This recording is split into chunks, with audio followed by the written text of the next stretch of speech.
Bom dia, pessoal, tudo bem? Meu nome é Eduardo Alves. Eu estou aqui hoje com algumas de nossas colegas aqui, a Thaís, a Mayara e a Isa. Eu vou me apresentar, vou me autodescrever e já passo a palavra para a Isa. Eu sou sócio da área de consultoria tributária e Financial Services aqui na PwC. Sou sponsor do pilar de raça e etnia do nosso Comitê de Diversidade. É um prazer estar aqui hoje com vocês. Sou um homem negro, estou de pullover azul escuro, calça jeans, um tênis rainha, uma camisa rosa, tenho um cabelo curto, né, cabelo em algumas partes da cabeça a gente já estou perdendo o cabelo. Atrás a gente tem aí uma tela com uma imagem bastante interessante, é de um punho fechado, o símbolo da PwC e da BlackRock Startups. Isa, você se apresenta? Claro. Bom dia a todos, bom dia Edu, Thaís, Mayara, muito obrigada por terem aceitado o nosso convite. Eu vou me autodescrever, eu sou uma mulher branca de cabelos castanhos, também com alguns cabelos brancos aqui já aparecendo. Eu tô com uma blusa branca, um paletó laranja claro, calça jeans, um sapato Scarpa claro também. E eu estou no mesmo ambiente que o Edu, hoje a gente está transmitindo essa live do nosso escritório aqui de São Paulo. Obrigado, Isa. Bom, empreender, gente, é transformar alguns nãos em sims. E quando a gente está falando de empreendedorismo conectado à questão racial, a gente está falando da transformação de vários nãos em sims. 0,4% da liderança das 500 maiores empresas brasileiras é composta por mulheres negras. Hoje a gente vai falar um pouquinho sobre isso, a gente vai falar como foi o empreendedorismo para a Thaís e para a Mayara, e vai tratar um pouquinho de transformar sonhos em realidade. O sonho delas foi transformado em realidade e a gente está aqui para falar um pouquinho disso. A PwC, uma das missões da PwC é construir confiança e solucionar problemas complexos. A atividade de empreender de vocês solucionou problemas que a gente tem na sociedade. E a constância em solucionar problemas vai trazer a confiança aí. Aqui, do nosso lado, a gente está aqui reafirmando o nosso compromisso com a equidade racial, nosso compromisso com a equidade de gênero e nosso compromisso com o empreendedorismo brasileiro. Bom, Isa, passo a palavra para você. Edu, é muito bacana você ter falado, né, da nossa missão de ajudar os empreendedores no Brasil. A nossa área, conectada com a nossa nova equação, a nossa área de novos negócios e inovação, ela busca conectar a nossa comunidade de solvers com as novas soluções e tecnologias inovadoras que surgem todos os dias no ecossistema. Porque a nossa missão também é ajudar os nossos clientes a resolverem as suas dores e a atingirem resultados sustentáveis. Então, a nossa missão aqui, ela é conceber ideias ousadas, propor soluções que sejam possibilitadas por tecnologia, combinando com a experiência das nossas pessoas e assim achando novas formas de resolver dores importantes dentro e fora da PwC. A nossa atuação ela não se limita à incubação dos nossos projetos ou apenas à conexão com as soluções, né? Nós realmente queremos apoiar os empreendedores no Brasil e é por isso que nós atuamos em diversas ações junto com os nossos parceiros para colocar a experiência dos nossos solvers à disposição dos empreendedores. Um dos programas que a gente tem muito prazer de participar é o programa de aceleração, o programa Grow, liderado pela BlackRock, que nós podemos tanto ministrar aulas sobre temas importantes para as startups e também conduzir mentorias com os empreendedores selecionados. E é por isso que nós convidamos hoje a Thaís e a Mayara para bater um papo com a gente sobre os obstáculos e as oportunidades de empreender no Brasil. Obrigado, Isa. Vamos lá. Eu queria que vocês se apresentassem. Thaís primeiro, depois Mayara, pode ser? Vamos lá? Bom, obrigada, Edu. Obrigado o convite, todo mundo. É um grande prazer estar aqui. Bom, meu nome é Thaís Guerra, eu sou carioca, da Gema. Eu sou uma jovem de 28 anos, tenho cabelo cacheado com as pontas um pouquinho loiras até mais ou menos a altura do ombro. Eu sou negra, mas uma tonalidade um pouco mais clara. A gente chama de light skin, para quem utiliza o termo. Eu tô com uma camisa social amarelo, um pouquinho ovo, calça social preta, blusa preta, um escarpão nude. Tô de óculos dourado, eu sou um pouquinho míope. E, bom, eu atuo com a Floritec. A Floritec é uma cleantech que, ao longo desse bate-papo, vocês vão entender todos os percalços que estão por trás dela. Ela não foi, vou criar uma startup. Ela aconteceu, para não dar muito spoiler, a gente vai comentando ao longo do caminho. Mas a Floritec, a gente desenvolve, só para vocês poderem entender melhor o que eu faço, né? E poderem falar se eu sou maluca ou se eu não sou, se eu continuo no caminho certo, eu acredito que sim. A gente constrói máquinas de coleta de resíduos sólidos pós-consumo. O que é um resíduo sólido pós-consumo? Uma latinha, uma garrafinha, um pacote, uma caixinha de papelão. Em vez de você jogar fora numa lixeira comum, não ganhar nada com isso, a gente traz com tecnologia brasileira, que a gente que fez cada linha de código. Eu sei muito bem disso, que dá cada coisa para resolver. Tecnologia 100% nossa, a gente colocou numa máquina de coleta, em que você descarta o seu resíduo e ganha alguma coisa com isso. Isso tudo é a gamificação que a gente chama. Então, esse é o princípio da Floritec. Ótimo, ótimo, Thaís. A gente já volta na Floritec. Maiara, vamos lá, se apresenta. Sim. Oi, gente, prazer também estar aqui. Meu nome é Maiara Paz, sou uma das sócias da Troca. Assim, me autodescrevendo, né? Eu sou uma mulher negra, também de pele mais clara, cabelo preto, comprido, até o ombro. Tô com uma blusa social laranja, calça preta e um sapato vermelho. E aí eu posso falar um pouco também, né, da Troca. Pode. Então, a Troca, ela nasceu muito com essa pegada de pensar em inclusão e diversidade dentro das empresas. E hoje a gente atua em diferentes frentes, né? Tanto pensando, né, em pesquisas, né, de diversidade, em censo de diversidade, em educação, em treinamento, né, pensando da cultura da empresa mesmo, porque não adianta a gente fazer inclusões sem que a empresa esteja preparada para receber essas pessoas. Então, e também atuando nessa parte de inclusão, a parte de processos seletivos e inclusivos, e tendo processos, né, metodologias próprias para visão da permanência dessas pessoas dentro das empresas. Obrigado, Maiara. Obrigado. Agora, gente, a gente vai fazer uma sessão de bate-bola de perguntas e respostas, tá bom? Eu começo aqui com você, Thaís, e depois a Isa vai lá com a Maiara. Vamos lá? Vamos. Beleza? Aí a gente vai falar um pouquinho mais de você, da Floritec, por aí vai. Tá bom? Vamos lá. Fala um pouquinho pra gente sobre o seu histórico de vida e carreira. Conta um pouquinho mais de você. Bom, eu sou desenhista industrial, eu já falo de cara, porque sempre perguntam o que você é antes de qualquer coisa.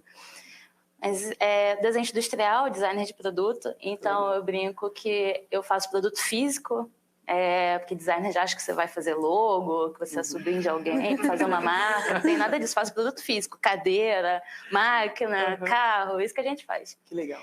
E aí eu entrei na parte de desenho industrial porque eu queria fazer produtos que mudassem o mundo. Nossa, quando eu procurei carreira, eu tinha isso em mente. E aí, tempos depois, eu vi que o que eu estou fazendo hoje em dia tem que ter uma relação. Produtos que querem mudar o mundo, que tivessem um impacto. Dentro da minha caminhada, eu tentei, meio que indiretamente, ir para caminhos multidisciplinares. Eletrônica, artes visuais, até biologia. E nisso eu fui parar num hackathon. É uma maratona de programação em que a gente tinha alguns desafios. Um deles era o que eu trabalho atualmente na Floritec, que é resolver o descarte incorreto de resíduos. E aí começa toda a história. A gente criou uma ideia, a ideia foi bem elogiada no evento e tal. A gente ficou entre os 5 primeiros da nossa categoria de Cleantech. Vamos levar para frente? Vamos. Eu falei, vamos, porque vai durar 2 semanas de empolgação e vai acabar. Vou voltar para as minhas coisas, do meu mestrado. Eu fiz mestrado em Ciência e Tecnologia de Polímeros. Vou voltar para a minha vida. Isso já tem algum tempo, foi 2018. E não acabou em 2 semanas. Não. Pivotou, a gente deu um tempo, aí depois voltou. E aí, oficialmente, a Flori se tornou uma empresa com operação no final do ano passado. Esse ano a gente colocou máquina em rua, já está testando, validando. Muita coisa bacana acontecendo esse ano que também a gente pode percorrer mais assim, ao longo da conversa. Tá bom. E aí eu sou multidisciplinar, cada hora com uma ideia. Eu me encontrei numa ideia que eu acho que vale a pena, tem algo interessante acontecendo, tem um impacto socioambiental. E basicamente isso é o grande background meu que funde um pouco com a Flori. Thaís, eu costumo falar que negócio bom é negócio bom para todo mundo. E esse tipo de negócio é um negócio bom para todo mundo. Né? Agora, por que empreender? Olha, por que empreender? Eu julgo dizer que quem empreende tem algumas qualidades que eu vejo em mim e vejo em colegas empreendedores que têm essa qualidade. Eu acho que vocês talvez se identifiquem com algumas. Por que empreender? Gosto de ter a minha mão fazendo impacto direto. Gosto de ser um agente, um dos principais agentes que está causando aquilo. Outra a gente é meio teimoso. Eu quero fazer um negócio, tudo bem que eu tenho que validar, falar com fulano, mas eu quero levar para frente. E tem que ser teimoso. Construir. A vontade de botar a mão na massa, seja digitalmente ou fisicamente. Colocar a sua marca, construir alguma coisa, deixar um legado. Eu acho que essa sensação de pertencimento, de ter o seu nome, o seu sangue, o seu suor e ser teimoso, eu acho que para quem quer empreender, se mescla com quem quer empreender, com por quê ser, né, empreendedor. Porque você quer mudar, você quer colocar o seu nome, ajudar, né? Não colocar o nome só por colocar, mas por se sentir pertencente em algo que está realmente mudando algo no mundo, a vida de pessoas, enfim, do seu entorno. Mas vamos falar um pouquinho agora da solução. Mas quando a gente for falar da solução, e você já pincelou qual é a solução aqui, eu queria que você descrevesse para a gente qual é a máquina que você está produzindo. Descreve, assim como a gente fez a nossa autodescrição, descreve a máquina. Ótimo. Né? Porque, na verdade, é o que a gente está falando aqui, de algo físico, né? O que a gente vai utilizar. Faz essa autodescrição da máquina. Maravilhoso, maravilhoso. Porque nem sempre eu consigo mostrar, então eu descrevo bastante. Isso. Bom, imaginem uma caixa que não é completamente reta, ela tem as bordas abauladas, arredondadas, digamos assim, de 1,70 m de altura, 80 de largura, com 70 de profundidade. Bem específico o tamanho, as dimensões.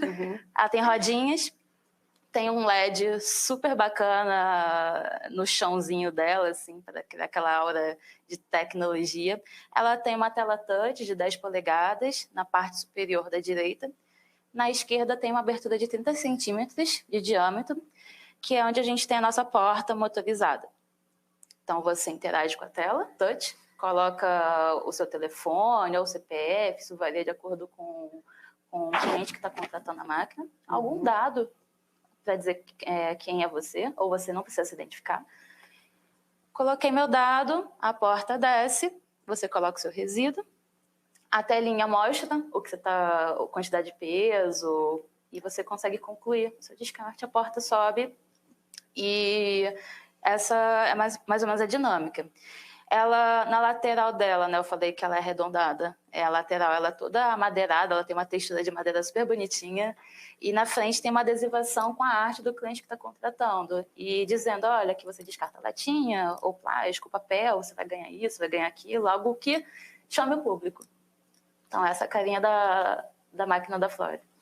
Agora é o seguinte, Thaís, mas a gente está falando de descarte de resíduos, né?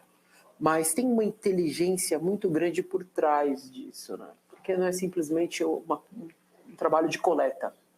É um trabalho de estudo, é um trabalho de análise, né?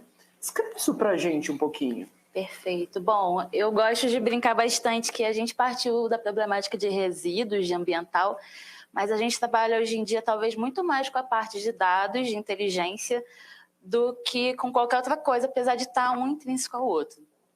Então, a gente tem todo um sistema por dentro da máquina, né, com sensoriamento, com microcomputador, que consegue captar todos os dados de descarte desse pós-consumo, e a gente pega em tempo real e vincula na nossa plataforma, que o cliente consegue acompanhar o que está acontecendo.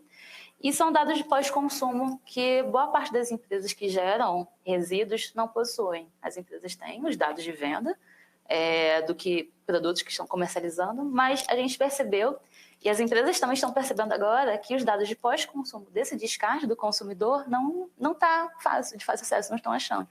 Então a gente fala assim, que tal deixar de perder dinheiro com resíduo, que não está voltando para a economia, para o ciclo, que tal deixar de perder esse dinheiro e que tal deixar de perder dado de pós-consumo. Então, essa é uma das premissas da Floritec.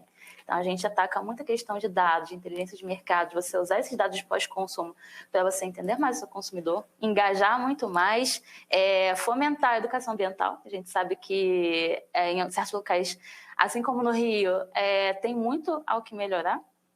E, claro, você criar uma boa ação, com uma recompensa, criar uma dinâmica bacana do seu consumidor, com a sua marca, criar um posicionamento interessante de mercado, em que o cliente está vendo fisicamente o que está acontecendo. O ISG ali em 1,70 de altura, né? Não é só uma campanha, não é só um post, vamos fazer reciclagem, não, é ali na sua frente o que está acontecendo.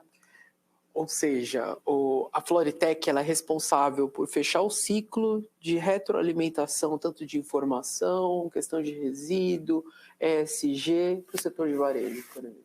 Exatamente. Excelente ideia. Agora, em relação a planos, quais são os seus planos aí para o futuro? Vamos dividir assim, em curto prazo, em médio prazo e em longo prazo. Vamos lá, curto prazo. Olha, eu vou trazer logo de cara uma novidade super bacana que eu consegui confirmar ontem, de curto prazo.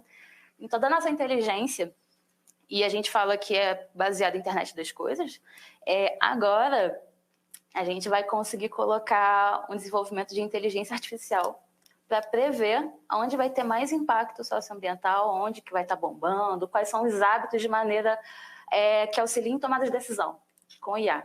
A gente vai ter a internet das coisas e IA, então vai ter um impacto para a gente e para quem está contratando e para o consumidor muito maior, né? Dados muito mais ricos. Isso é de curto prazo. Médio prazo, a gente atua do Rio e São Paulo. E no Rio, a gente está fechando as primeiras máquinas para colocar na Rocinha. Tecnologia na favela, IA, IoT na favela. Eu estou cansada de ver isso. Eu falo como Thaís, pessoa física. Estou cansada de ver soluções assim na Suíça ou em alguns pontos de Zona Nobre do Rio de Janeiro, em São Paulo. Na Faria Lima, né? Na Faria Lima. Estou simplesmente cansada. Eu quero ver na favela, na comunidade. Boa, ótimo. Ótimo. E longo prazo, expandir, sair do Rio de Janeiro e São Paulo, né? Porque existe todo um Brasilzão. Fechar Sudeste, Sul, Nordeste. É um desafio. Só para explicar para o pessoal, quando a gente faz assim, são palmas na língua dos sinais. Então, a gente está aqui batendo palmas. Que legal que essa solução... Aprendemos algo novo também, obrigada. É que essa solução está indo aí para diversos locais. Eu acho que concordo com você. A gente tem que democratizar esse tipo de solução. Urgentemente. Thaís, a gente já volta com algumas perguntas. Agora eu vou passar para a Isa. Mayara, vamos lá. Vamos para o nosso bate-bola. Começa contando um pouquinho para a gente sobre o seu breve histórico de vida, de carreira, um pouquinho do empreendedorismo. Claro. Bom, eu sou engenheira de formação. Então, estudei na FRJ, fiz mestrado, eu era totalmente acadêmica, nada a ver com esse mundo de empreendedorismo, né? Então, só que quando eu comecei o mestrado, eu comecei a me experimentar em outras coisas, em outras áreas. E aí eu comecei a fazer voluntariado. E na primeira organização que eu fiz de voluntariado foi o Engenheiros Sem Fronteiras, que é uma ONG que começou acho que na França e veio para o Brasil.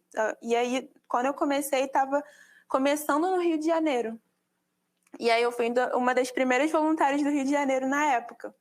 E aí eu me apaixonei por esse novo mundo, assim, porque eu usava coisas muito básicas que eu tinha aprendido da engenharia e eu conseguia transformar a vida daquelas pessoas, daquela comunidade. Eu falei, nossa, como que eu faço isso para minha vida agora? Tipo, é isso que eu quero fazer, como é que eu faço, sabe? Eu não sabia muito como seria. Mas, enfim, então atuei em alguns projetos, né, dentro dessa organização e tudo mais. Em paralelo, ainda no mestrado, eu cheguei a passar para ser professora substituta lá na UFRJ. Atuei lá por 1 ano e meio e tal. E também era um desafio muito grande, tipo, de dar aula, enfim, tipo, né, algo impensado, ainda mais que eu estava no mestrado ainda, normalmente quem dá aula, assim, é que já está no doutorado, então era muito desafiador. E aí, quando eu concluí esse ciclo, vamos dizer assim, eu fiz um intercâmbio, né, para estudar inglês e tudo mais, e aí tinha esse turning point ali, né, de tipo, para onde eu vou agora, né? Será que eu sigo a carreira tradicional, que seria ir para o doutorado e tudo mais, ou vou para esse outro, né, para esses outros desafios que eu estava, né, experimentando naquele momento. E aí eu passei para a primeira turma do Ensina Brasil, que é uma ONG que forma, né, líderes para a educação. E aí eu sou carioca, saí do Rio de Janeiro, fui para Cuiabá, fui morar em Cuiabá durante 2 anos. E aí eu dei aula de química na periferia de Cuiabá, assim, nos bairros mais pobres lá. E isso transformou a minha vida, assim, transformou a minha forma de olhar o mundo, tipo, porque ali eu consegui enxergar muito mais na prática, né? Enxergar o quão desigual é o nosso país, em muitos sentidos, assim, não que isso não tivesse permeado a minha vida de alguma forma, mas eu via no meu dia a dia aquilo, né? Tipo, e aí eu também entendia não só, né, sobre questões sociais ali, mas também até de região, né? Do quanto que o Centro-Oeste é muito mais esquecido em relação a Rio-São Paulo, por exemplo. E isso me angustiava muito, assim, foi uma inquietação. Eu acho que quando a gente fala de empreendedorismo, sai muito desse lugar, né? De você não concordar com determinadas coisas, de você, né, estar inquietado, ter uma inquietação em relação a alguma coisa que você não concorda. Então, eu brinco que esses 2 anos foram os anos que eu mais produzi, fiz coisas na minha vida, porque eu queria que aquela realidade mudasse de alguma forma. Então, eu fiz muitos projetos dentro da escola, fora da escola. Eu cheguei a cofundar um cursinho popular na época, preparatório para o Enem, só para alunos de escola pública. A gente integrou com várias escolas lá e tal. E aí, quando eu voltei para o Rio, eu falei, tá, e agora? Como é que eu continuo nessa missão, assim? Eu queria, de alguma forma, continuar, né, atuando com impacto social, enfim, de alguma forma continuar nesse caminho. E aí eu encontrei, né, o Tarso, que estava, né, nesse momento de ação, vamos dizer assim, né, na ideia da troca, e a gente se juntou para construir o que é a troca. Então, eu acho que falando, né, do porquê empreender, foi muito dessa inquietação em relação às questões, né, às desigualdades sociais e questões que eu observei e queria, de alguma forma, mudar e, enfim, contribuir para essa mudança. Foi um pouquinho do que a Thaís falou, né? A vontade de botar a mão ali na hora que você vê o problema e transformar aquilo de alguma forma. Muito legal. Bom, já falamos sobre por que empreender, então conta pra gente um pouquinho sobre a sua solução.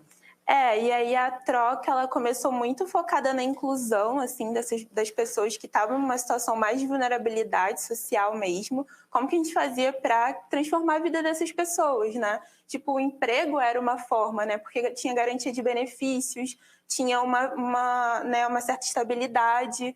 Então, tipo, teria um aumento de renda normalmente. Então, isso, de fato, fazia com que a vida dessas pessoas fossem transformadas. Então, a gente começou muito com esse viés, assim, de incluir essas pessoas. E hoje a gente expandiu um pouco mais. A gente considera essas questões de vulnerabilidade, mas a gente trabalha com todos os perfis de diversidade.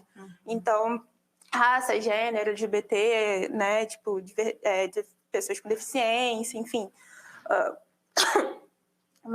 Pessoas, né, questão de, né, tipo, mais 50 a mais, enfim, todos os tipos, né, raça, gênero também. Enfim, e aí a questão da vulnerabilidade, ela vai permear por todas essas questões, né? Por todos esses perfis, vamos dizer assim. Só que a gente começou a fazer essas inclusões nas empresas, a gente percebeu que não era suficiente, né? Porque as empresas não estavam preparadas para receber essas pessoas. Elas não tinham uma cultura inclusiva, as pessoas não se sentiam bem ali dentro. Então, não adiantava a gente fazer essas inclusões e essas pessoas não continuarem nas empresas. Então, a gente a gente fez 2 coisas para resolver isso. Uma foi atuar em conjunto com a empresa, pensando como que a gente melhora essa cultura, como que a gente treina essas pessoas, como que a gente, né, educa os seus colaboradores para que essas inclusões sejam efetivas e que a gente consiga, de fato, ter uma empresa mais diversa. E, por outro lado, a gente também pensou nas pessoas de como que elas poderiam permanecer dentro dessas empresas. Então, além de pensar em processos seletivos inclusivos e exclusivos para a diversidade, a gente também pensou em metodologia do acompanhamento que ajudam a empresa a gerir essas inclusões e fazendo com que essas pessoas permaneçam, né, nas empresas, através do desenvolvimento, né, de mentorias, de reuniões com a liderança, enfim, para que a gente consiga desenvolver essas pessoas, tanto no sentido pessoal quanto profissional, para que elas permaneçam na empresa e continuem crescendo. Então, é um pouco disso, assim. E aí a gente está se transformando num SaaS, né, num software como serviço, levando toda essa solução para um lugar só. Então, a gente quer se tornar a primeira plataforma que vai solucionar os principais problemas, né, de diversidade e inclusão no mesmo lugar. Muito legal mesmo. E quando você começou ali falando dos benefícios, né, de ter estabilidade, acho que muito do que a gente precisa é dar a oportunidade para que elas entrem no mercado de trabalho, para que elas, né, que nem você falou, não é também só dar a oportunidade de entrar, mas mudar todo esse ecossistema para que elas se sintam muito bem nas empresas. E muito legal os seus planos de transformar a sua consultoria em um SaaS. A gente vai falar um pouquinho depois sobre os desafios de empreender pensando em tecnologia. Então, a gente já volta nesse ponto. Para fechar nosso bate-bola, conta para a gente um pouquinho dos seus planos de curto, médio e de longo prazo. Bom, eu já sei que o plano de longo prazo é mudar o mundo, né? A gente espera que isso aconteça. Com certeza. Conta para a gente os próximos passos. Pessoas, exato. Acho que de curto prazo, assim, a gente já tem uma versão, né, da plataforma que tem a parte de análise de dados, a Thais também falou, né, dessa questão de dados, o quanto que isso é importante. Então, hoje a gente precisa tomar decisões olhando, de fato, para os dados, né? Então, a gente faz essas pesquisas, censos de diversidade que direcionam as empresas nesse sentido. Então, só que a gente não quer ficar só nisso, né? A gente quer que, a partir desses dados, a gente consiga direcionar dentro da plataforma todas as outras coisas que essa empresa precisa fazer. Então, entre curto e médio prazo, seria o desenvolvimento dos outros módulos da plataforma, além dessa parte de análise, enfim, de dados e... enfim, e aí a curto e médio prazo, na verdade, esse ano, o objetivo é que a gente consiga desenvolver todos esses módulos da plataforma e ter a plataforma completa ainda esse ano. E a longo prazo, eu acho que é impactar cada vez mais pessoas, né? Tanto no Brasil, que está no mundo. A gente torce por isso. Edu, vamos para a nossa primeira pergunta? Vamos lá. E a gente já sabe que tá chegando aí pergunta do público, viu? Olha! Tá ótimo. É ótimo aprender com vocês. E o negócio de vocês é um negócio que tem tudo a ver com o que a gente está vivendo no momento. A gente tem uma questão de meio ambiente, tem uma questão social muito importante aqui que a gente está direcionando, né? Bom, vamos lá. Mas a gente sabe, né, que a jornada do empreendedor ela não é fácil aqui no Brasil, né? Por isso que eu comecei falando que empreender é desafiar os nãos.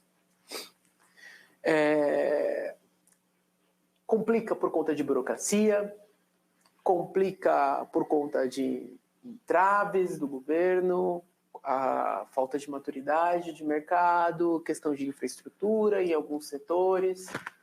Bom, mas não é algo fácil. Não é um verbo fácil de se colocar em prática. Agora eu queria saber, primeiro de você, Thaís, e depois de você, Mayara, já vai pensando na resposta. Qual foi o maior obstáculo que vocês enfrentaram durante essa jornada? E qual foi a maior lição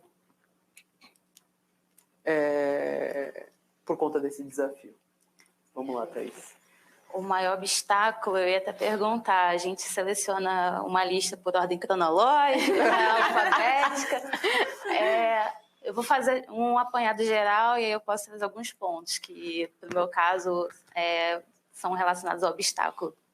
Bom, a questão, no meu caso, que antes de começar toda essa jornada, essa loucura, eu nunca tive nada com empreendedorismo, não sabia o que era um modelo de negócio, sabia coisas muito básicas que diziam respeito ao design. Que isso foi ótimo, assim, validar ideia com o seu público, entrevista e tal. E aí eu caí nesse mundo de startup, de empreendedorismo. E o maior obstáculo, que é o que eu trago até hoje, como empreendedora, assim, é de você sempre sentir que você não está sabendo o suficiente.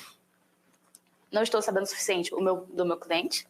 Então, isso é bacana para você sempre correr atrás e aprender mais, entrevistar, validar, trocar uma ideia de boa, assim, e você sempre estar insatisfeito com o que você sabe. No design, eu trago algumas analogias do design para cá, que um produto nunca está pronto. Tem sempre que melhorar. Assim como o iPhone sempre tem uma versão nova, uma melhoria aqui, um computador tem uma melhoria aqui, uma melhoria lá, produtos nunca estão prontos. Sempre dá para melhorar alguma coisa. E o maior obstáculo para mim é nunca saber que você está sabendo o suficiente, porque sempre tem um desafio maior do que o do dia anterior.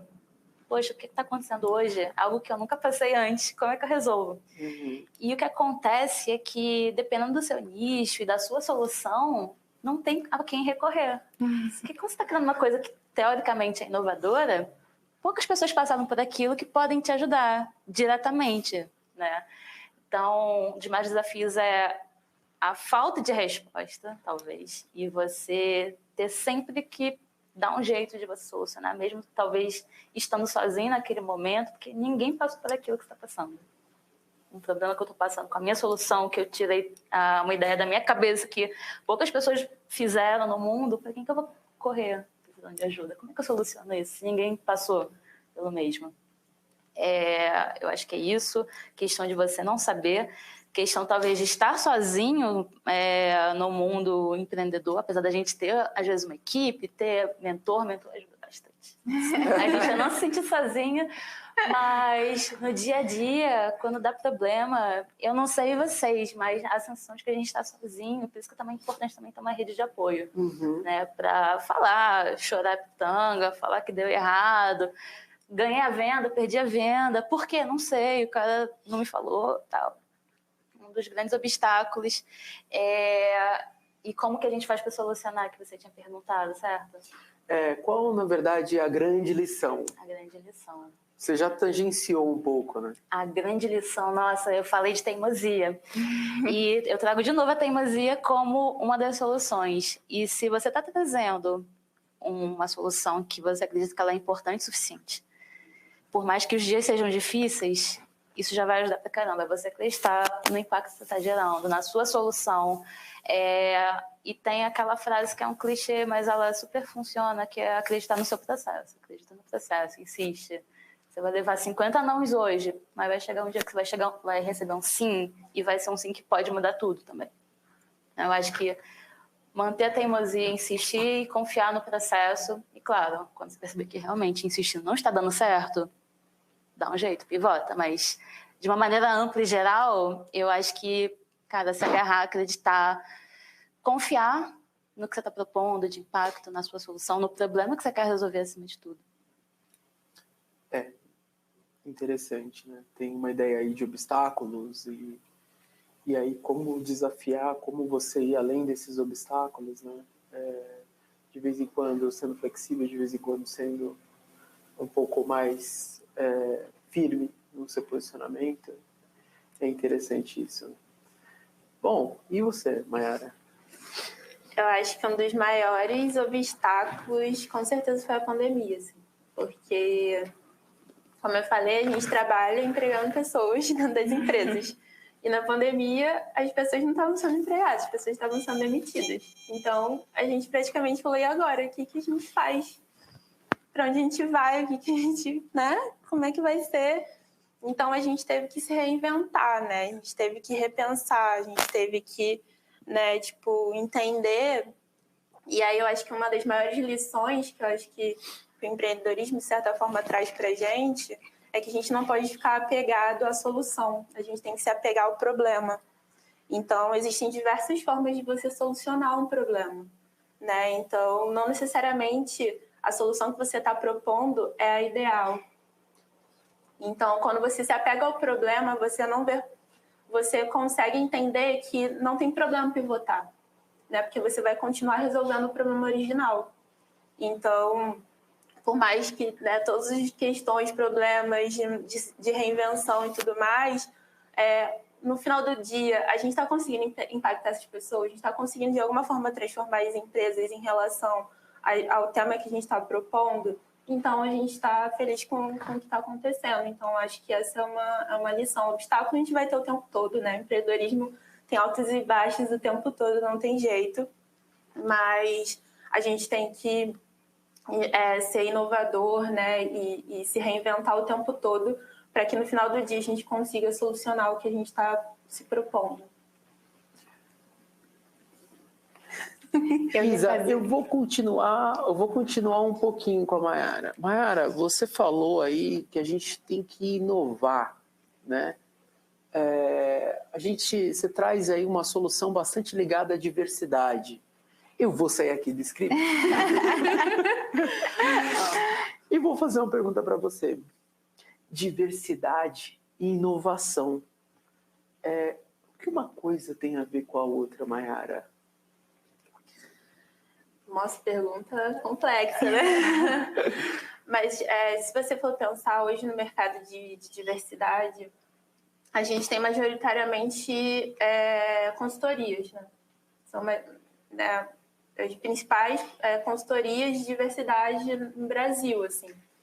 Então, tipo, isso faz com que a gente não democratize tanto as questões de diversidade para todas as empresas. Então, até um dos pontos de inovação que a gente pensa na troca também é esse. Porque quando a gente pensa numa plataforma, com certeza vai ser muito mais barato eu, por exemplo, fazer um censo de diversidade numa plataforma do que pegar uma consultoria que vai cobrar muito mais caro para ela fazer um censo, gerar um relatório e tudo mais. Então, eu vou ter a mesma qualidade, né? Eu vou ter os mesmos resultados e eu vou propor quais são os próximos passos para ela fazer. Então, existem diversas formas de você inovar dentro da diversidade. E isso não significa que as consultorias vão acabar, isso não significa que, não, agora... Não, tipo, pode ser uma das ferramentas até das consultorias, por exemplo. Então, tipo, é você repensar esse mercado, né? Como que você consegue chegar a todas as empresas, das pequenas, médias e grandes? A gente vê um mercado para médias empresas também, que querem diversidade, que são inovadoras, mas que não conseguem, tipo, por exemplo, contratar uma consultoria grande de diversidade para fazer um trabalho ali dentro. E como que a gente democratiza isso? Como que a gente faz minimamente com que essas empresas já nasçam ou já comecem já diversos, né? E não espere chegar se tornarem uma grande empresa para começarem a fazer ações de diversidade. Então, tem esse ponto. Obrigado, Mayara. A gente percebe aí, quando a gente coloca um time diverso, a gente consegue criar mais tensão, né? E essa tensão, Thaís, ela acaba gerando a inovação, porque a gente tem diferentes pessoas pensando em soluções. Então, quando, Mayara, você está falando de inovação, está falando de diversidade, na verdade, você está contribuindo para que as empresas também sejam mais inovadoras, né? Total, e isso ajuda bastante o mercado. Você, Thaís, você tem 2 sócios, né? Vamos dar um alô para os Gabriels. E são pessoas de provavelmente backgrounds diferentes, né? existe tensão e essa tensão facilita a inovação? Demais, olha, quando a gente vê sobre como escolher o seu sócio, ou seja, o seu marido, de uma maneira corporativa, tem que ser alguém que ela tenha de preferência valores e um objetivo comum, paralelo, que vão de encontro aos seus valores pessoais, o seu objetivo, onde vocês querem chegar como empresa, mas que tenham pontos de vista diferentes. Senão vira uma grande fábrica de clones, de eu trago uma ideia, todo mundo concorda, a gente executa a ideia e, na verdade, é um fiasco, ela é muito limitada e com pouco potencial. Então, quando a gente traz sócios, cada um com um background diferente, tem muito atrito. E o atrito é ótimo. Apesar, claro, você tem que saber gerenciar o atrito, liderar bem o atrito, senão a empresa também não se sustenta. Fica algo que não é confortável para ninguém. Mas o atrito é muito bom porque faz pensar. Eu e o Gabriel Bastos, que é um dos sócios, o background dele é de eletrônica, de computação. Ele tem uma personalidade dele que é diferente da minha. Ele é mais calminho, eu sou mais agressiva, assim, mais sangue nos olhos. E isso é ótimo quando a gente vai debater algumas coisas. E aí cada um tenta argumentar contra o outro e já fica bacana, porque a gente já está antecipando até um questionamento que um cliente pode ter. Né? E no final das contas, pega uma ideia dele, uma ideia minha, um ponto de vista externo, um cliente, um insight, junta tudo. E cria uma solução, uma ideia, uma abordagem nova. Se todo mundo fosse igual, todo mundo com o mesmo perfil, o mesmo background, o mesmo lugar, a mesma formação, ia ser uma coisa muito homogênea. E aí não tem inovação também, né? Fica todo mundo feliz porque não tem briga, não tem treta, mas também não tem inovação. Então, acho ótimo, assim, quando a gente tem diversos pontos de vista, abordagens diferentes, um pequeno atrito positivo, digamos assim. E no final das contas, cara, a gente vê o quanto que a gente anda, né? Primeiro, sozinho é um ponto, ou você e a sua cópia vão chegar até aqui, e você e pessoas completamente diferentes vão chegar muito mais longe. Isso eu acho muito bacana. Obrigado. E se ainda não ficou claro, desculpa, Edu, se ainda não ficou claro pela fala da Thaís, dizer que isso é provado. Existem estudos que provam que inovação é gerada pela diversidade de pessoas, de ideias, de atritos construtivos. Então, isso é muito benéfico para as empresas, principalmente quando a gente está falando de inovação. Vamos para a segunda pergunta? Isa, agora é com você. Vamos lá. Pessoal, a gente sabe que a igualdade racial ainda é um grande desafio a ser superado no Brasil. Né? Nós somos um país majoritariamente negro, com 56% da população que se autodeclara preta ou parda. E nós ainda vemos muitas barreiras para que pessoas negras ocupem espaços diversos. E no caso de vocês são mulheres. E essa interseccionalidade amplifica ainda mais os desafios, principalmente quando a gente está falando de tecnologia, que é um setor conhecido por ser majoritariamente masculino. Então, eu queria ouvir de vocês agora primeiro, começando com a Mayara. Como é que você enxerga esses desafios, esses obstáculos de ser uma mulher negra empreendendo no setor de tecnologia? Realmente é bem complexo mesmo, assim. Tipo, eu lembro, assim, eu acho que um ponto importante se dizer é que esses programas de inovação, de incubação, eles são muito importantes, assim, porque é justamente o que, como a Thaís tinha falado, a gente entra num mundo novo, né, que não necessariamente a gente conhecia antes.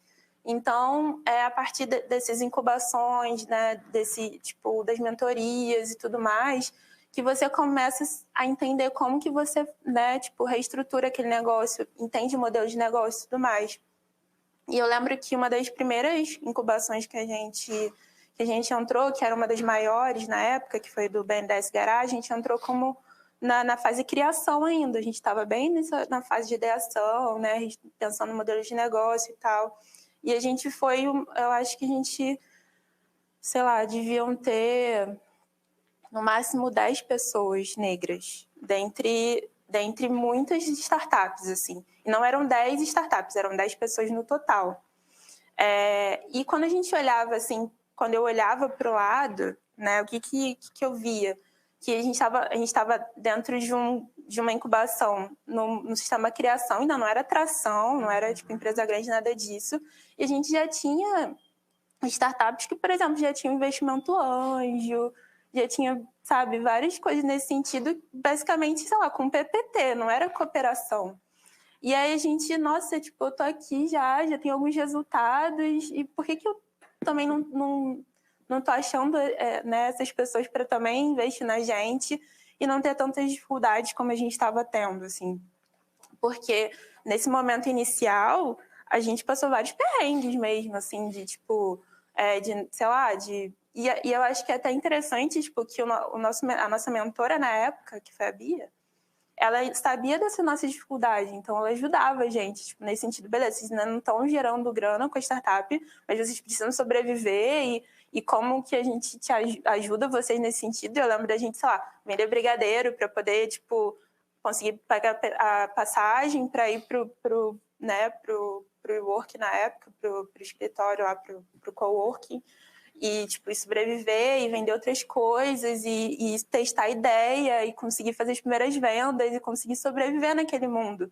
E a gente olhava para as outras pessoas e estava todo mundo, de fato, conseguindo focar muito mais no seu negócio e não pensando em como que você vai sobreviver no dia seguinte. Então, tipo, quando você pensa nesses desafios, para a gente acaba sendo muito mais difícil, né? E aí a gente tem que, né, tipo, transformar essas dificuldades em coisas positivas para fazer a diferença, né? Então, eu acho que, por um lado, óbvio que foi difícil, mas, por outro, fez com que a gente corresse muito mais atrás, fez com que a gente tivesse que vender, tipo, o mais rápido possível, para o máximo que a gente conseguia, tipo, tipo, a gente não teve aquele momento de, vamos entender mais, tipo, né, o produto, vamos entender mais. Não, vamos para o mercado logo, porque a gente não tem como esperar. Ou a gente testa e vai para o mercado, ou a gente volta para outras coisas que a gente estava fazendo e não empreende. Então, só que eu acho que para o empreendedor é muito importante você ter o momento de você pensar apenas no negócio e não necessariamente você ter preocupações individuais, sabe? Tipo, ter uma coisa mais separada. Então, são muitos os desafios, né, nesse sentido, assim. E aí, quando você pensa para mulheres negras ainda, tipo, que já aconteceram várias vezes comigo, de eu estar em reunião e se dirigirem mais ao meu sócio. E, tipo, eu era a pessoa eu que sou normalmente a pessoa responsável da área de tecnologia, de projetos relacionados à transformação digital e coisas nesse sentido. Eu sou essa pessoa. Eu sou a pessoa mais do financeiro, que está muito mais ligada a isso. Normalmente não vinculam isso à mulher. Então, tipo, várias vezes, tipo, sempre direcionam muito mais para o meu sócio. E aí eu tenho que falar, não, eu que tenho que responder essa pergunta. Tipo, ele não sabe sobre isso, quem sabe sou eu. Então, tipo, também tem essas questões, sabe? Então, você tem que estar o tempo todo se autoafirmando, dizendo o quanto que você, tipo, sabe e é importante nesse processo. E, além disso, você se vender o seu negócio também, porque do outro lado, as pessoas que vão estar te observando também vão ter esses vieses, né? Então, você também tem que estar preparado para falar, não, olha, tudo bem que você tem esses vieses, mas olha só, eu também sou muito boa, eu também entrego coisas muito positivas e o meu negócio também é muito bom. Então, tipo, enfim, o tempo todo se reafirmando nesse processo, assim. E você falou agora de viés, né? A gente costuma ouvir muito no ecossistema que não faltam investimentos para ideias boas. Mas será que o viés não abre a porta só para aquelas ideias, né, que já estão, que têm alguma similaridade com a pessoa que está avaliando do outro lado? Acho que esse é um ponto muito importante a gente realmente discutir, além da autoafirmação, que é algo que a gente precisa fazer constantemente, né? Thaís? Olha, essa parte do sócio que a Mayada falou acontece direto. Eu posso até dar alguns exemplos. Eu sou a pessoa que geralmente toca um pouco do comercial, então sou eu que faço as primeiras reuniões, explico e fecho. Poxa, a gente vai fazer proposta comercial, vai enviar. E o que tanto de pessoas que encaminham diretamente para o meu sócio para tocar essa parte, sendo que ele não está nem muito, né? Não é o setor dele. Assim, se eu ganhasse R$1 por cada vez que isso acontece, nossa. E aí eu vou dar um caso que aconteceu também, né? Um evento de uma organização que eu não vou citar o nome, mas era um café da manhã de CEOs. Aí eu fiz o cadastro para essa organização e tal, coloquei meus dados. E aí o e-mail de convite para esse café da manhã foi para quem? Foi para o meu sócio, que não é CEO. Né? E, cara, e aí o tanto que eu já falei assim, cara, não é a primeira vez que acontece. Não é nem a segunda, nem vai ser a última, mas o tanto que a gente tem que bater e falar, não, encaminha para o meu e-mail, que sou eu mesma, ou até de frisar, seja em diversas reuniões. Cara, eu não falo cara, mas, poxa, fala comigo, eu sou a pessoa responsável, tarará. Tem que ser um trabalho diário de você reafirmar. E aí, em relação à questão de cor, eu estou no mercado de Clean Tech. Clean Tech são essas empresas que trabalham com gestão de resíduo, o nome, né, clean, de limpar, enfim, já diz tudo, né? E aí, o que eu acho muito curioso e que me incomoda bastante, o mercado de resíduos sólidos, ele tem algumas peculiaridades que ele, assim, o principal público que é afetado pela questão de resíduos são mulheres negras da periferia que sustentam a casa, né? Tem uma jornada tripla, enfim. É majoritariamente o público que está diretamente envolvido com questão de resíduo sólido. E aí vocês me perguntam, como é que é o perfil dos fundadores de Cleantechs? Não é esse perfil. São homens brancos, ricos, velhos, que fizeram ADM, engenharia, numa universidade particular, pagando integralmente sem ser bolsista. E aí tem eu, meu sócio, a gente com uma carinha completamente diferente desses founders. E aí você pergunta, como é que são as reuniões que vocês fazem? Eu estava até tentando calcular aqui, e é uma conta bem rápida, de quantas vezes eu fiz reunião de negócios com mulheres pretas esse ano. Uma só. Todo dia eu faço, em média, 2 reuniões assim, né? E a gente já passou da metade do ano. Então, uma reunião só com uma mulher preta. Ano passado foram 2.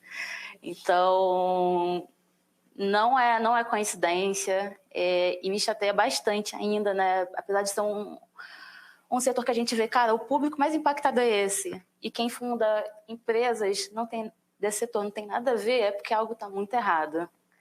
Né? E aí a gente se vê como fundador de uma Cleantech com um perfil completamente diferente e a insegurança que bate todo dia. E de abrir uma call e pensar, cara, a outra pessoa que está do outro lado, ela está acostumada a negociar com um cara branco, de 45 para cima, abre a câmera, olha para minha carinha e pensa, putz, né, sabe, bate esse receio na gente todo dia. Então, até estava falando numa mentoria ontem, cara, as nossas maiores preocupações e receios a gente é profissional, a gente corre atrás para entregar uma coisa de qualidade, um produto de qualidade, um atendimento impecável, rápido, ágil, e ainda assim bate sempre a preocupação, será que eu estou fazendo o meu melhor? Né? E a gente vê os principais concorrentes, nosso principal concorrente, você vê o background dos fundadores, tem muito a ver com o que a Mayara estava falando. São pessoas que são ricas, que tiveram um super investimento antes, que puderam se dedicar no começo integralmente ao negócio, tiveram diversas consultorias, já começou com advogado, com isso, com aquilo. E a gente, na Flória, eu falo que a gente está, apesar de hoje em dia já estar bem melhor, a gente está sempre, começou no bootstrap. O bootstrap é você andar com seus próprios recursos e dar um jeito para ter um recurso. Então, a gente, em questão de startup, a gente sempre fala que tem o Vale da Morte, que é o tempo de vida e morte de startup. A gente brinca. A gente está tanto na correria e nessa de tentar levantar recursos, fazer andar, que todo dia é um Vale da Morte. Vai ficando menos difícil, claro, mas o desafio é esse, cada dia tentar superar. E é por isso que representatividade importa, né? Quando a gente também se enxerga ali, ver outras pessoas naquele ambiente... realmente fazer uma reunião com só uma mulher negra durante o ano todo é um recado, né? Uma mensagem. Gente, papo tá ótimo, mas agora a gente tem 5 minutos. Tem algumas perguntas aqui. Eu vou passar pelas perguntas. A gente vai ser um pouquinho breve aqui nas respostas e depois a gente volta para o fechamento, tá bom? Pessoal, calma aí, acompanhe. Segurem. Ainda tem coisa boa vindo aí. Vamos lá, a gente tem a pergunta aqui do Ricardo Costa, né? Quais os empreendedores que serviram aí de inspiração para vocês duas? Agora eu vou inverter a ordem. Maiara. Nossa, pensando aqui.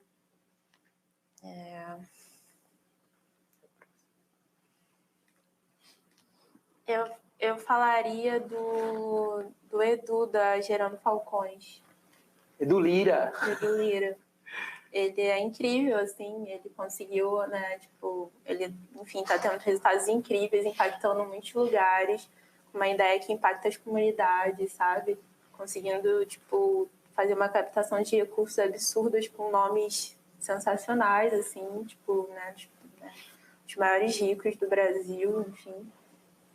E isso não é fácil, assim, você com uma ideia que não é tradicional, né, tipo, você chegar nesse lugar, assim, impactando a vida de muitas pessoas. Uhum. E, enfim, acho que é uma das pessoas que eu me inspiro. Boa resposta. Não tem resposta certa ou errada, mas essa foi muito boa. Essa foi muito boa. Eu dei uma palestra no Congresso da USP há algumas semanas atrás falando sobre inclusão financeira. Eu também citei o Edu Lira. Tá fazendo um trabalho incrível. Nossa, de fato diferenciado. Vamos lá, Thaís, você. Perfeito. Minhas maiores inspirações, cara, eu falo isso assim, com um brilho nos olhos, são os meus amigos mais próximos, assim, desse mundo de empreendedorismo. O Douglas Vidal, o Lucas Lima, o Gabriel Baixo, que é o meu sócio, o Cláudio Júnior da Riverdata, a Natália Dias da Infusion. Eu participei do Chá Iniciativa Jovem. E a gente teve contato com inúmeros empreendedores, assim, da quebrada, da periferia, que fazem desde vela até solução internet das coisas, tem de tudo, impressora 3D. Essas pessoas que eu citei, os nomes que eu citei, são as minhas maiores inspirações, porque eu lido com elas diariamente. A gente estava ontem trabalhando até 10, 11 horas da noite, cada um no seu computador, e eu gosto muito de me espelhar nas conquistas dos meus amigos mais próximos, cada um fazendo um evento, uma participação. Eu vejo que cada um começou assim pequenininho e você vai, caraca, tá voando. Tá na Forbes, tá na Globo, tá na Fátima Bernardes, assim, isso para mim, do seu lado, é muito inspirador. Então, os meus colegas, meus amigos mais próximos de empreendedorismo, é a maior inspiração. Legal. Bacana. Legal. Vamos lá para a próxima pergunta. Meninas, na visão de cada uma de vocês, por que temos ainda tão poucas mulheres empreendedoras e fundadoras de startups? Mas só para dizer aqui que a pergunta é do Luiz Ponzoni, ele falou que vocês são tops. Então, você está gostando muito de ouvir aí vocês contarem a história de vocês. Legal. Pode ser. Bom, acho que porque para mim, no meu caso, sim, por que eu acho que não tem tantas? Talvez falte mais diálogo. Talvez uma menina que vende um caderno artesanal ou vende algum serviço, talvez ela não saiba que aquilo é ser empreendedora. Então, talvez desmistificar ou esclarecer o que quer dizer. Por exemplo, vender um brigadeiro, isso, aquilo, um serviço, é ser empreendedor. Talvez dizer o que é ser empreendedor facilite a pessoa a se reconhecer e falar, sou empreendedora, vou correr atrás disso, porque agora eu já sei onde eu me encaixo também. E fundadoras de startups, eu acho que também está vinculado e eu senti falta, principalmente na minha formação, na minha graduação, no meu mestrado, eu não ouvi a palavra startup empreendedorismo, e era na UFRJ. Eu sinto falta de informação e falar que informação, eventos, incentivos, isso que a gente está fazendo é um super incentivo para pessoas que estão vendo, terem um estalo, poxa, acho que é pra mim, sabe? E não existe, cara, minha ideia não vale a pena, não sou pra isso. Acho que falta alguém falando, ajudando, cara, arrisca, vai. É um mercado masculino, pode ser difícil? Mas se outras pessoas conseguem, você também consegue. Eu acho que falta isso, informação, incentivo acima de tudo. Obrigado, Thaís. Mayara? Eu concordo com a Thaís, assim, eu acho que, pelo menos olhando, assim, para minha história e tal, eu nunca me via nesse lugar, né, tipo, quando a gente pensa em empreendedor, sei lá, em presentes de empresas, em startups que deram certo e não sei mais o quê, você não vê pessoas parecidas comigo, eu nunca vi. Então, é muito difícil, quando você não tem essa representatividade, né, você pensar que você pode chegar até aquele local. Então, eu acho que tem muito a ver com isso, mas eu acho que também tem a ver com a oportunidade, né, tipo, que a gente tem de chegar até esse local, né, até esse lugar.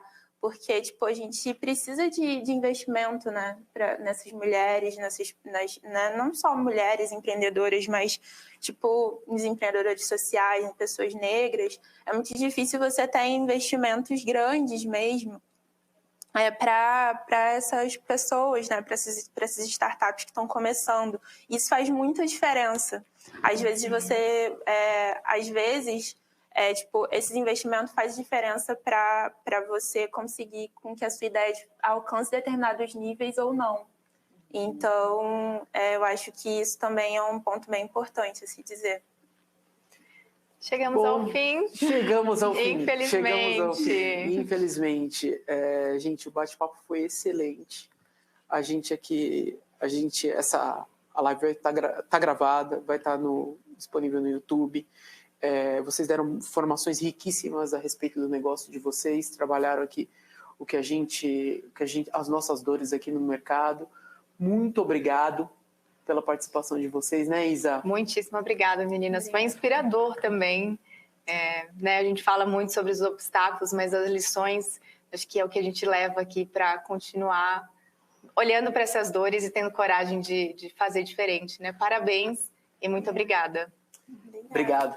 Obrigada. Tá bom? Obrigado você que esteve com a gente até agora. Tchau, tchau. Tchau.